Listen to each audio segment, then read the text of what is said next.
Hello friends, welcome to Manish kitchen. Manish கிச்சனில் இன்றைக்கி Aadiperukku special புட்டு எப்படி வைக்கன்னு பார்க்க போகிறோம். நான் புட்டு மாவை ஏற்கனவே அது ஆல்ரெடி வறுத்த மாவு தான், லைட்டாக ஒரு 2 நிமிஷம் வறுத்துருக்கேன். வெறும் மணல் போட்டு புட்டு மாவை லைட்டாக வறுத்துருக்கேன்.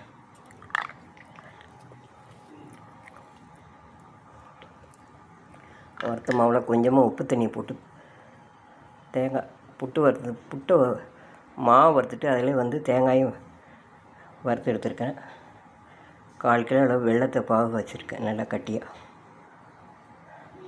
வறுத்த புட்டு மாவை தண்ணி சூடான வெந்நீர் ஊற்றி உப்பு தண்ணி ஊற்றி நல்லா கிளறி வச்சுட்டு இட்லி தட்டில் ஆவியில் வேக வச்சு எடுத்து வச்சுருக்கேன். வேக வச்ச மாவை கட்டி இல்லாமல் உதுத்து விட்டுட்டு மிக்ஸி ஜாரில் ஒரு பல்ஸில் போட்டு ஒரு சுற்றி எடுத்துகிட்டு ஏலக்காய், வறுத்து வச்சுருக்க தேங்காய் துருவல், நெய் இருந்தால் 1 ஸ்பூன் நெய் ஊற்றலாம். என்கிட்ட நெய் இல்லை.